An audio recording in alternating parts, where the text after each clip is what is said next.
창세기 32장 22절에서 28절까지의 말씀, 제가 가진 성경으로는 구약성경 50페이지 어간에 위치해 있습니다. 창세기 32장 28절에서 28절까지의 말씀.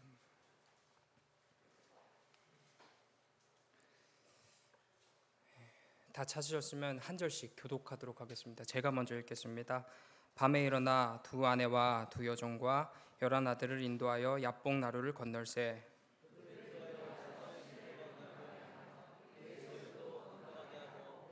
야곱은 홀로 남았더니 어떤 사람이 날이 새도록 야곱과 씨름하다가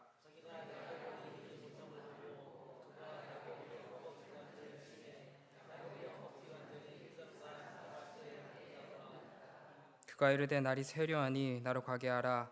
야곱이 이르되 당신이 내게 축복하지 아니하면 가게 하지 아니하겠나이다.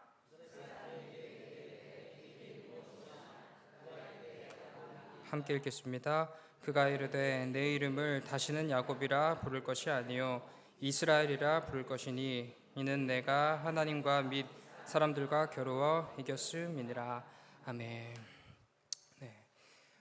성경에 등장하는 수많은 인물들 중 특히 야곱이라는 인물은 우리와 같은 죄인의 인생을 아주 잘 그려내고 있는 것 같습니다. 좀 더 정확하게 말씀드리면 죄인이나 그를 향한 하나님의 사랑을 거두지 않으시는 하나님의 자녀의 인생을 아주 잘 그려내고 있다라고 볼 수 있습니다. 야곱의 이름의 뜻은 발꿈치, 뒤꿈치를 잡은 자입니다. 야곱은 태어날 때부터 그 이름에 걸맞는 그 본색을 아주 분명하게 드러냈는데요. 비록 쌍둥이긴 하지만 늦게 태어났어요. 그렇다면 엄연히 동생으로서 존재해야 됩니다. 하지만 그것이 너무나 싫었던 것 같습니다. 형 에서의 발꿈치라도 잡아서 자기가 먼저 태어나려 했던 인물이 바로 야곱이라는 인물입니다. 이런 그 야곱의 이름은 곧 시련이 되는데요. 자신을 편애하는 어머니 뒤에 숨어서 끝내 형이 받아내야 할 장자의 축복을 본인이 가로챕니다. 실로 형의 발 뒤꿈치를 잡아 형의 축복을 가로챈 것입니다. 그러나 그 기쁨도 잠시 에서의 분노에 힘입어 분노에 휩쓸려 야곱은 도망자 신세가 되어버립니다. 도망자 야곱은 형 에서를 피해 삼촌 라반의 집으로 가게 되는데요. 야곱을 만난 라반은 아주 반갑게 야곱을 맞이합니다. 야곱은 이 라반의 집에서 일을 하며 살았습니다. 라반은 그냥 야곱에게 일을 시킬 수 없으니까 품삯을 주겠다고 하며 야곱은 라반의 둘째 딸을 그 품삯으로 정하였습니다. 여기까지는 나름의 평탄한 인생인 것 같습니다. 나쁘지 않아요. 나름 살만한 인생을 야곱은 살아내고 있습니다. 어쩌면 넉넉해 보이기도 할 것입니다. 그러나 결코 죄인의 인생은 그리 넉넉한 인생이 아님이 이내 곧 드러납니다. 이제부터 이 속임수의 대가들끼리의 싸움이 시작됩니다. 서로 속고 속이는 진흙탕 싸움이 시작되는 것입니다. 줄곧 이 라헬만을 바라보던 야곱은 7년을 견뎌냅니다. 그리고 이제 사랑하는 라헬과의 결혼을 앞두고 있습니다. 그런데 결혼식 다음 날 눈을 떠보니 옆에 있는 여인은 라헬이 아니라 라헬의 언니 레아였던 것입니다. 제대로 결혼 사기를 당한 야곱입니다. 이에 삼촌에게 가서 따졌습니다. 왜 이렇게 하셨습니까? 삼촌은 태연하게 얘기하죠. 우리 지방에서는 원래 그게 법이야. 그럼 너가 이 라헬과 결혼하고 싶다면 7년 동안 더 일을 하거라 라는 사기를 칩니다. 그러나 야곱은 그 사기에 속을 수밖에 없었습니다. 이 라헬을 너무나도 좋아했기 때문에 라헬과 결혼을 위해서는 그 억울함을 무릅쓰고 다시 이 7년이라는 시간을 일을 해야 했습니다. 그렇게 야곱은 이 7년의 시간, 총 14년의 시간, 그 이상의 시간을 쌓아갑니다. 죄인들의 인생이 이와 같습니다. 우리가 쟁취해내야 되고 또 정복해내야 하는 인생 같아서 서로 속이고 서로 싸우고 투쟁하여서 나의 것을 확보해야만 할 것 같습니다. 이때 남의 눈물, 남의 아픔은 안중에 없습니다. 그저 내 손에 쥔 것만 더 많아지면 되는 것입니다. 그렇게 결국에는 그것을 내 손에 쥐게 되었고 당장에는 내 삶에 아무런 일이 일어나지 않는 것 같으니 그것으로 만족하는 인생, 그렇게 내 손에 쥔 것으로 만족하는 인생을 살아갑니다. 그러나 죄라는 것은 분명 우리의 주인 되신 하나님께서 싫어하시는 것입니다. 반드시 그 죄에는 벌이 따릅니다. 자신보다 더한 사기꾼을 만난 야곱처럼 죄를 의지하는 죄인의 인생에는 반드시 하나님의 벌이 따라옵니다. 그렇다면 어찌 살아가야겠습니까? 자신의 삶을 돌이켜 반성하고 하나님 앞으로 나아와 하나님의 법과 질서에 순종하는 삶을 살아가야 함이 마땅할 것입니다. 그러나 우리 모두 아시는 대로 야곱 그렇게 하지 않습니다. 여전히 자신의 힘을 의지하고요, 고집부리며 이 죄라고 하는 것을 놓지 못합니다. 복수의 칼날을 갑니다. 받은 만큼 돌려줘야 하기 때문입니다. 이 속임수를 써서 튼튼한 양을 자기의 것으로, 병약한 양을 삼촌의 소유로 옮깁니다. 복수에 성공합니다. 그동안 억울했던 만큼에 대한 어떤 복수는 아니겠지만 그래도 나름의 복수를 한 야곱입니다. 그렇게 재물을 취한 야곱입니다. 하지만 한 걸음 뒤에서 그의 인생을 살펴보면 건강한 양, 그 몇 마리, 조금 많은 마리의 양을 소유한 것 빼고는 어느 하나 내세울 것 없는 인생이 바로 야곱의 인생일 것입니다. 자매이자 두 아내인 그 라헬과 레아는 하루가 멀다 하고 서로 싸우곤 합니다. 서로 시기하며 서로 질투합니다. 그러나 야곱은 한 사람만 바라봅니다. 한편 그 사랑받는 여인에게는 자녀가 없습니다. 한 여인은 질투심에 불타오르고 한 여인은 사랑을 받으나 자녀가 없습니다. 또한 이 두 여인은 이방의 우상을 숭배하는 여인들입니다. 아버지의 우상을 훔쳐서 나올 정도로 절절히 우상을 숭배했던 여인입니다. 이곳으로 끝이 아닙니다. 고향으로 돌아가자니 자신을 죽이려 드는 형이 여전히 군대를 이끌고 자신을 기다리고 있습니다. 총체적 난국이죠. 이 모든 것이 죄악을 쫓아 사람을 속이며 살아온 인생, 다른 사람의 아픔, 다른 사람의 슬픔 안중에 없이 나의 것만 취하려 한 그 죄인된 인생의 허탈한 모습입니다. 이쯤 되면 이제 그만 욕심 버리고 돌이켜 회개할 법도 한데 자신의 방법, 자신의 길을 끝까지 포기하지 않는 야곱입니다. 끝내 하나님께서 야곱을 찾아오시지요. 그리고 오늘 함께 읽은 내용처럼 야곱과 씨름하여 주십니다. 이때 씨름이라는 단어는 저희가 생각하는 어떤 스포츠로서의 씨름이 아니라 싸움이라고 저희 생각하시는 게 더 쉬울 것 같습니다. 말 그대로 하나님과 야곱과의 싸움이 시작이 되었습니다. 그렇다면 어떤 목적을 이루기 위한 싸움일까요? 하나님 입장에서는 이제 그만 너 욕심 내려놓고 그릇된 마음 내려놓고 나 하나님 의지하면서 나 하나님의 법과 질서에 순종하면서 그렇게 살아가는 진정 귀하고 복된 그리스도인의 인생을 살아가지 않겠니? 라는 싸움이겠죠. 야곱의 입장에서는 아닙니다. 하나님, 여전히 제 방식이 옳고요. 저는 하나님을 떠나 내 마음대로 내 욕심대로 살아가는 것이 여전히 더 옳다고 생각합니다. 저는 하나님께서 말씀하시는 그 방법 싫습니다. 이 싸움은 밤새도록 지속이 됩니다. 근데 야곱은 자신의 고집을 꺾지 않았습니다. 이에 하나님께서는 야곱의 허벅지 관절을 치시지요. 드디어 야곱이 굴복하여서 하나님의 바짓가랑이를 붙잡습니다. 그리고 그에게 참으로 영광스러운 이름인 이스라엘이라는 이름이 주어집니다. 여기까지가 야곱의 스토리인데요. 인간은 길고 긴 역사 속에서 하나님과 씨름하였습니다. 태초부터 시작된 인간과 하나님과의 싸움은 날이 새도록 지속된 것입니다. 아무리 설득하고 어르고 달래고 때로는 모질게 외면도 해봤다가 때로는 다시 끌어안아 품에 두어 보았다가 해도 인간은 끝까지 끊임없이 하나님을 떠나 하나님 바깥으로 머무르려 합니다. 하나님의 법과 하나님의 질서 안에 머물러 그 안에서 참 평안을 누리며 안녕을 누리기보다는 자기 마음의 소욕대로, 자기 마음대로, 자기 욕심대로, 자기 정욕대로 살아갑니다. 마치 야곱의 인생처럼 말입니다. 하나님께서는 이 인간들이 스스로 회복하여 돌이켜 다시 하나님 앞으로 돌아오는 일을 인간에게 맡겼다가는 도저히 도저히 회복될 수 없다는 것을 아시고 이기지 못함이라는 표현을 넣어주십니다.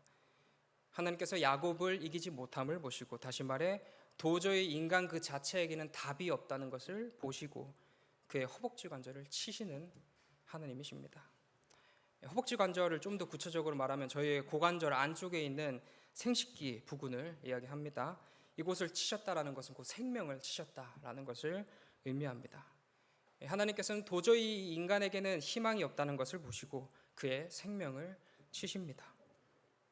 그리고 그렇게 죽은 인간에게 다시 새로운 생명을 주시죠. 곧 그리스도 예수와 함께 다시 살아난 새 생명입니다. 우리는 우리의 죄와 사망으로 가득한 이 죄악된 자아를 십자가에 못 박아 함께 죽였습니다. 하나님께서 직접 우리의 그릇된 생명을 그리스도 예수와 함께 못 박아 죽여 주신 것입니다. 이제 우리는 야곱처럼 사기꾼, 육체의 정욕에 따라, 안목의 정욕에 따라, 이생의 자랑에 따라 살아가는 존재들이 결코 아닙니다. 그 모든 것을 하나님께서 친히 죽여주셨기 때문입니다.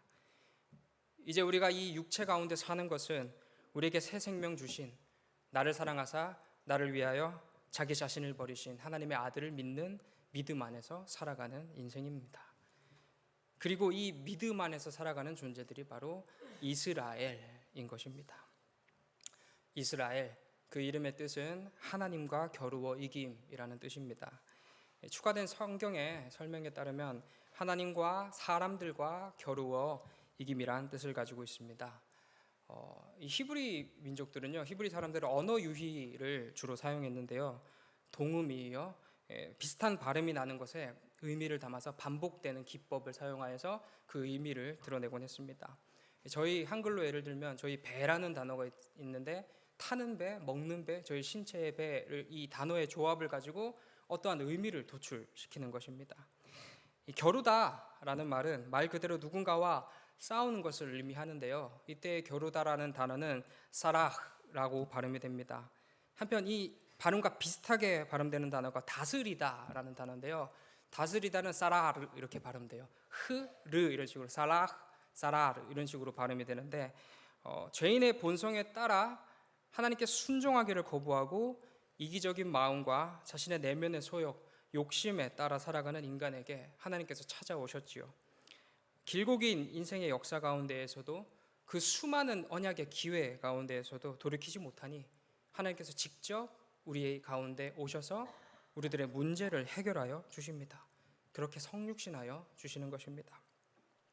오신 하나님께서는 우리의 생명을 주십니다. 곧 거짓된 자아를 그리스도 예수와 함께 십자가에 못 박아 주십니다. 그리고 그리스도 예수와 함께 부활함으로 우리에게 새 생명이 주어집니다. 그렇게 이처럼 값없이 한없는 은혜로 새 생명을 입은 우리들의 삶은 어떤 삶이어야 할까요? 바로 하나님의 사랑, 하나님의 다스림을 받는 자들이어야 할 것입니다. 우리들의 인생은 나의 것이 아닙니다. 그래서 내 마음대로 내 욕심에 따라 살아가는 그런 인생이 아니라 나의 생명의 주인 되시는 하나님의 법과 하나님의 질서, 하나님의 다스림 안에 머무르는 인생이, 그 안에서 참 만족과 참 행복과 참 충만함을 누리는 인생이 바로 우리 그리스도인의 인생인 것입니다. 또한 그 인생은 사람들과 사랑하여 이기는 인생입니다. 곧 겨루어 이기는 인생일 것입니다. 요한복음 16장 33절에서는 이렇게 주님께서 말씀하여 주십니다. 함께 읽겠습니다. 시작. 이것을 너희에게 이르는 것은 너희로 내 안에서 평안을 누리게 하려 함이라. 세상에서 너희가 환난을 당하나 담대하라. 내가 세상을 이기었노라. 아멘. 여전히 죄로 가득한 이 세상은 육체의 정욕, 안목의 정욕, 이생의 자랑, 그것으로 가득 차 있습니다. 더 많이 가지기 위해, 더 많이 누리기 위해서 쟁취해야 하고 또 정복해야 하기에 서로 싸우고 투쟁하며 자신의 것을 확보해야 하는 세상입니다. 이때 남의 눈물, 남의 아픔 안중에도 없습니다. 그저 내 손에 쥔 것만 많으면 되는 세상입니다. 그리고 그렇게 살아가는 것이 맞다, 그렇게 살아가야 하지 않겠냐라고 외칩니다. 한편 하나님의 법과 하나님의 질서에 따라 살아가는 우리들의 삶을 비난합니다. 비판합니다. 그렇게 살면 안 돼라고 우리를 조롱합니다. 어떤 측면에서 보면 죄의 길을 걸어가는 것이 더 맞아 보이고 그렇게 살지 않는 우리가 오히려 지는 것 같아 보이기도 합니다. 그러나 하나님께서 분명하게 말씀하시지요. 그리스도 예수와 함께 하나 된 우리는 이미 세상을 이기었노라 라고 말입니다. 그렇습니다. 하나님의 다스림 안에 살아가는 우리들의 인생은 사람들과 겨루어지는 인생이 아니라 세상에서 환난을 당하나 세상에서 무시와 조롱을 당하기도 하나 그리스도 예수와 함께 이미 승리한 인생을 우리는 살아가는 것입니다. 그렇게 우리는 그리스도 예수를 닮아 그리스도 예수를 따라 하나님의 법과 질서에 반응하는 인생, 그렇게 하나님의 다스림 안에 머무르는 인생이 옳은 삶임을 우리들의 삶으로 증명하는 존재들이 바로 우리 그리스도인입니다.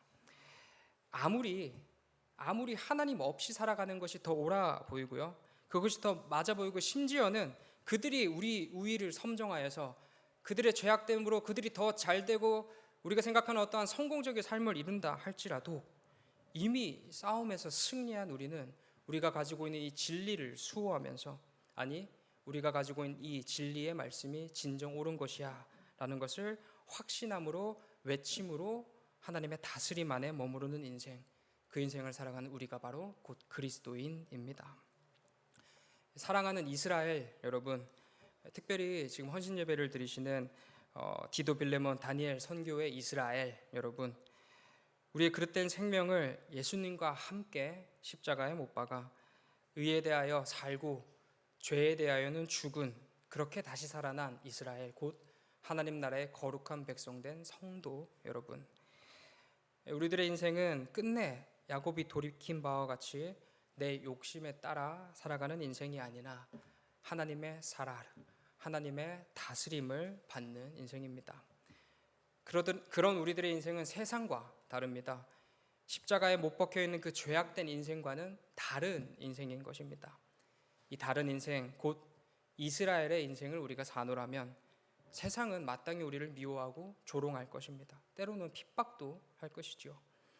그러나 우리가 그럼에도 담대할 수 있는 것은 이미 우리는 그리스도 예수와 함께 세상에 대하여, 사람들에 대하여 겨루어 이겼기 때문입니다. 우리 모두 이 이스라엘이라는 이름에 담긴 이 두 가지 의미를 잘 기억하셔서 죄인된 우리에게 찬란한 빛으로 오신 하나님 바라보면서 우리의 인생, 그 살아가는 인생을 세상을 이긴 인생, 하나님의 귀하고 복된 다스림을 받는 인생임을 누리며 살아가는 우리 모두 되시길 소망합니다. 기도하겠습니다. 사랑이 많으신 하나님 아버지, 이스라엘 된 우리들의 삶 가운데 하나님의 다스림을 허락하여 주심에 감사합니다. 오직 하나님만 바라보며 하나님만 의지하며 하나님만 즐거워하는 인생 될 수 있게 우리들의 삶을 주관하여 주시옵소서. 때로는 세상에 조롱하고 무시하며 박해하며 또는 우리 스스로 생각하기에 세상에 지는 것 같아 보이는 인생일 수도 있으나, 그러나 우리 인생은 이미 세상과 싸워 승리한 인생임을 고백합니다. 주 예수 그리스도 바라보면서 그 안에 머무르면서 주님과 함께 이미 승리된 인생으로 우리가 가지고 있는 이 귀하고 복된 복음을, 이 진리를 수호하며 살아갈 수 있는 우리 그리스도인 이스라엘 될 수 있게 인도하여 주시옵소서. 감사드리며 예수님 귀하신 이름으로 기도드립니다. 많은 은혜 받은 줄 믿습니다. 이스라엘 이름답게 하나님의 다스림 받으면서 세상을 이기는 우리 모두가 되기를 주님의 이름으로 축원을 드립니다. 그냥 싸우는 게 아니라 믿음의 선한 싸움들을 감당해 주시기를 부탁을 드립니다. 우리 조상명 집사님이 우리 그 각 이름에 대한 그 뜻들을 잠깐 의미들을 나누어 주었는데, 저는 일남성교회, 이남성교회 이렇게는 잘 익숙한데 바울, 바나바 뭐 이렇게 나오면은 어디지 헷갈리는 경우도 되게 많아요. 오늘 우리 남성교회들이 있는데 먼저 디도가 처음, 디도 그죠? 디도만 자리 한번 일어나 주십시오. 디도 얼굴 좀 보시기 바랍니다. 디도는 신약 성경 가운데 속에 세 장으로 이루어진 책이에요. 근데 디도를 저한테 한마디로 말하라고 하면 디도는요, 사람을 세우는 사람이에요. 사도 바울이 같이 동행하다가 그레데라는 곳에 거기다 떨쳐놔요, 디도를. 그리고 장로를 세워라 하는 명령을 내려요. 근데 그 장로는 어떤 신학을 가지고 있어야 되고 성품은 어떠해야 되고 그 삶은 어떠해야 되고 하는 것을 디도서에 쭉 나와요. 그래서 직분을 받기를 원하는 사람은 디도서에 자기를 비춰서 보는 거거든요. 우리 여기 디도 분들이 계시는데 어디를 가든 내가 먼저 그런 사람이 되어서 다른 사람도 그런 사람을 세우는 모두가 될 수 있기를 주님으로 축복합니다. 우리 자리에 앉아주시고요. 그 다음에 빌레몬 한번 일어나 봐 보십시오. 빌레몬. 네, 좋습니다. 이제 점점 만만한 사람들이 나오기 시작합니다. 제가 필리핀에서 빌레몬서를 가지고 한 열흘을 씨름했던 것 같습니다. 이번에 창세기 3장이 끝나게 되었으면 빌레몬서 가지고 강해를 해요. 총 25장밖에 안 됩니다. 한 장이에요. 25개의 절. 그런데 그거 가지고서 한 5번 정도 설교하려고 하는데 이번에 제가 은혜를 너무너무 받았어요. 신약 성경에서 전 로마서나 갈라디아서 이런 것만 너무나도 중요하게 생각했는데 빌레몬서 보면서 은혜를 너무 많이 받은 게 마치 인간관계의 혁명? 2000년 전으로는 도무지 상상할 수 없는 하나님의 명령과 거기에 순종하는 빌레몬이 나와요. 디도가 사람을 세우는 사람이었다면 빌레몬은 사랑을 세우는 사람입니다. 이런 제 마음 가운데 속에 사모함이 있어요. 저는 여기 빌레몬 속한 분들이 어디에 있든지 사랑을 세우십시오. 가정에서든 일터에서든 그리고 교회에서든 여러분을 통해서 그 가운데 진정한 용서와 진정한 사랑의 혁명이 일어나게 되기를 주님의 이름으로 축복을 드립니다. 다시 앉으시고 이제 다니엘 한번 일어나 보십시오. 다니엘. 네, 좋습니다. 다니엘. 네, 좋아요. 여러분 다니엘서는 구약에서 12장을 이루어져 있지만 우리는 1장부터 6장만 압니다. 1장에서 뜻을 세웠다. 6장에서 그 다니엘의 그 기도, 생명을 건 기도, 왕의 명이 떨어진 줄 알고서도 그 가운데 속에 하루에 3번씩 기도했던 다니엘의 모습. 그런데 저는요 다니엘의 1장부터 6장까지의 모습보다도 7장부터 12장까지 우린 잘 몰라요. 7장부터 12장은 다니엘서를 강의할 때도 잘 강의를 안 해요. 왜냐하면 7장부터 12장까지는 다니엘이 본 환상이 나와요. 저는 다니엘을 1장부터 6장까지 너무너무 귀하지만 우리가 너무 익숙해서 오히려 도전이 안 되고 다니엘들에게 부탁드립니다. 환상을 보는 사람이 되십시오. 내 눈앞에 육신의 눈으로 보는 것만 보지 말고 그건 세상과 똑같은